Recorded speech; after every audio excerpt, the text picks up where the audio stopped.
On today's episode of Time About the Movies, as we're wrapping January up here, it is the dumping month, so here's a list of really lackluster movies, including Anthony Hopkins starring in an Exorcist movie, The Rite, Jason Statham starring in the latest CBS film, The Mechanic, we have Camilla Bell and Alexa Vega in From Prada to Nada, and we have an Oscar contender, Javier Bardem, starring in Alejandro González Iñárritu's latest film, Biutiful.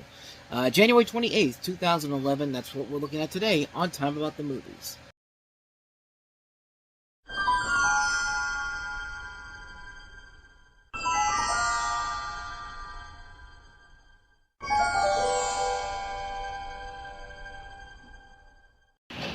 Lucas is famous. He's been a rough 1,000 exorcisms.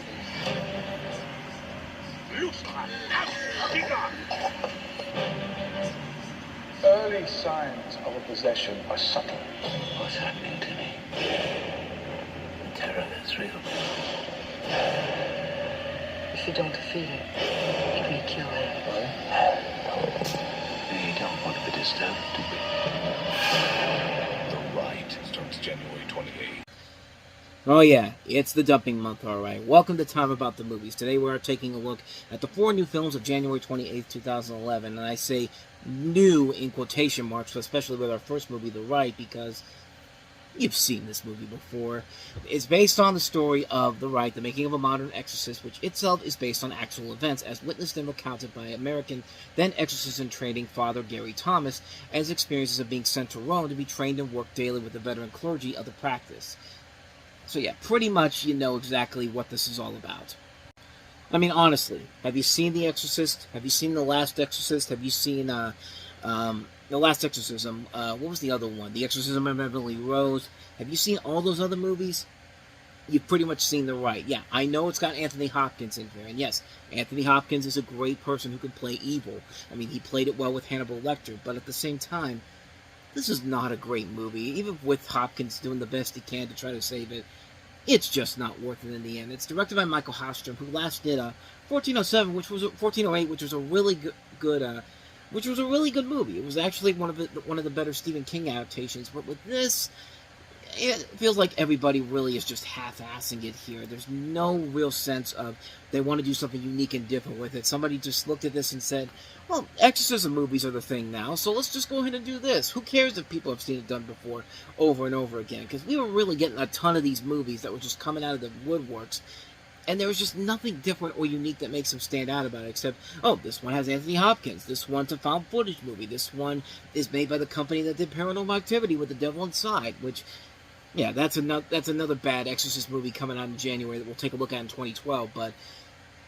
not much more to say about this one. If you've seen all those other Exorcist movies, you've seen this one, and you've seen better ones than this pile of garbage.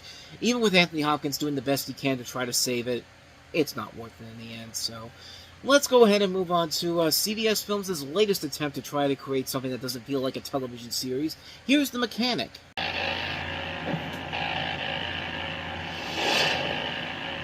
How old are you? We're coming for you. We do assignments. Some jobs need to look like accidents. Others need to send a clear message. The Mechanic, rated R, in theaters January 28th. And it still feels like a procedural drama you would see on CBS. I would say TV series, but more like a TV pilot blown up for the big screen. But this is based off of a remake of the 1972 film of the same name, which starred did it star Donald Sutherland or Charles Bronson? Charles Bronson was in that one, because I see his name in the cast for this one. But it centers around Arthur Bishop, played by Jason Statham, who's a professional assassin or mechanic who specializes in making his hits look like accidents, suicides, and petty criminal acts. In addition to Statham, you've got Ben Foster, Tony Goldwyn, Donald Sutherland. It's directed by Simon West, and Simon West is the same director who would do, Lara Croft Tomb Raider, Con Air, The General's Daughter. On the one hand, it's better than his last movie, When a Stranger Calls, and to be perfectly honest, this isn't a bad movie per se, but it is still a CBS Films movie, which basically means that, it still feels like you're watching something that could have been a television pilot. Like this would have been something that would have been on CBS on the same night as CSI or something like that.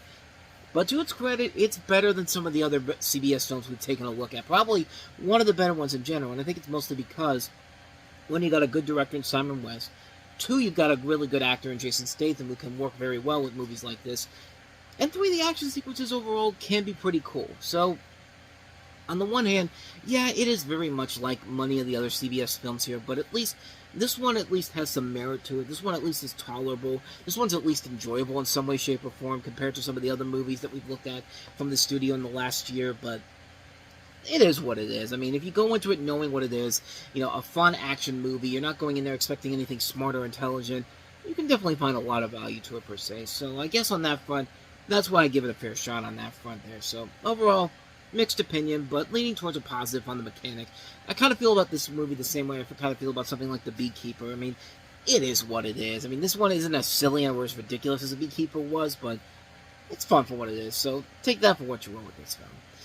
So let's go ahead and move on to our comedy of the weekend, and that is From Prada to Nada. Her father was in bankruptcy. No more shopping. No high-protein diet. Poor people only eat carbs. Where are we going? Someplace called East LA. On January 28th, you seem to have adapted well. Survival skills.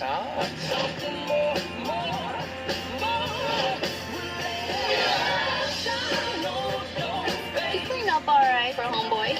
From Prada to Nada. I'm really finding Mexican culture, intoxicating. Rated PG-13 starts January 28th. I mean, it's not the worst, but it's not any better either.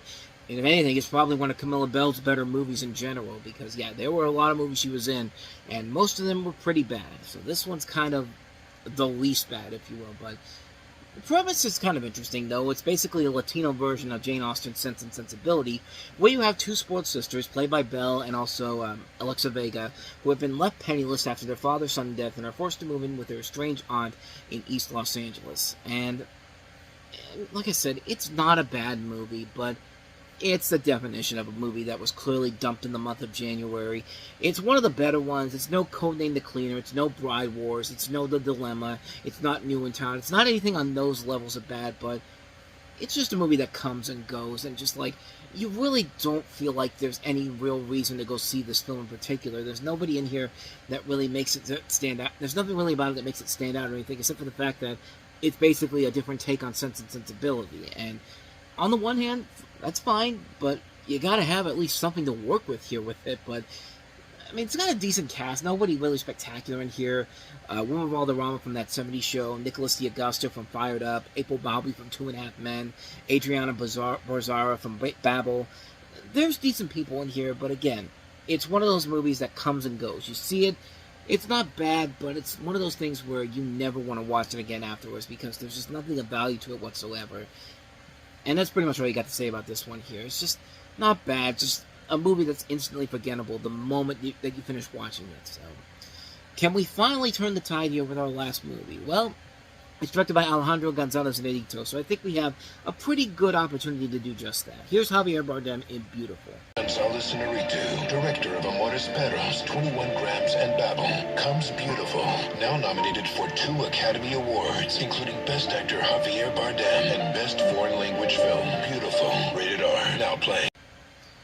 Maybe not one of Iñárritu's best movies in general, and certainly a misfire compared to 21 Grams or Babel, but it's certainly a lot better than some of the other movies we've looked at this week, or pretty much most of the movies we've seen in January. But you follow Javier Bardem, who's a criminal and father who's diagnosed with prostate cancer and seeks to settle his affairs and responsibilities before he dies. It's in reference to the phonetic spelling in Spanish of the word beautiful. And like I said, it's not one of Alejandro González Iñárritu's better movies in general, but you still feel the effort is being put in there, and considering what else we've looked at here, this thing easily knocks it out of the park compared to other movies like this. Javier Bardem gives another really good performance in here. I think this was actually, I thought this was his first performance since No Country for Old Men, but no, it was Vicky Cristina Barcelona he did before that, and I think that's it. I could be wrong on that, but I don't think I am. Let me just double check here just to make sure. I think that's what it is. Let's see, where is it? Acting credits. Well, he was in Eat, Pray, Love, too, but then again, that movie is so forgettable and so bad, you can forget that he was in that movie pretty much, but overall, this is a movie where it works because he's giving it his all. You see why he won the Oscar several years ago. It's a very different performance from No Country for Old Men. It's a different performance from Dickie Christina Barcelona, and he really does carry the film overall. It's a good movie. Like I said, not one of the best movies by this director. He's made so many other better movies, and ones that will come after this, certainly, with Birdman, and then The Revenant, and what was the last one he did? No, I don't think he did anything. He did one movie called Bardo, False Chronicles of a Handful of Truth, which I do not remember whatsoever, but at least it's going to get better for him after this, with Birdman and The Revenant, where he'll win those Academy Awards. But other than that, though, this movie's pretty much it's not a great movie, but it's fine for what it is. It's Alejandro González Iñárritu. The guy will not usually half-ass a film in general, so take that for what you will. And definitely the better movie of the entire week, I can tell you that much. That is Biutiful.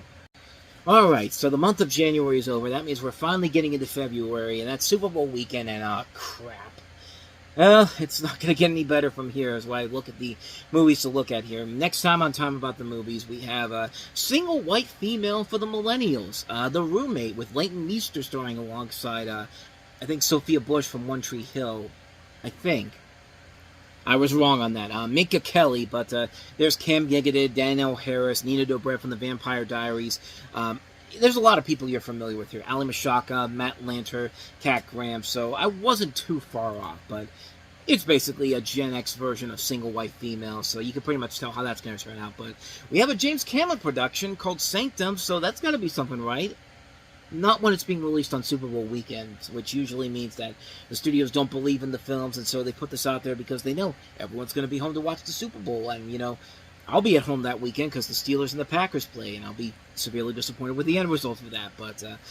But we'll take a look at The Roommate and Sanctum on the next episode. That'll be coming up tomorrow. So, with all that said, thank you so much for watching this. I hope you enjoyed it. If you did, hit that like button, hit that subscribe button, hit that notification button. Also, don't forget to hit the playlist, and don't forget to check out the last episode we did. And stay tuned, because Time About the Movies Flashback will be posted after this, so stick around for that. And with all that said, whether it's in the past, the present, or the future, I will see you at the movies. Take care.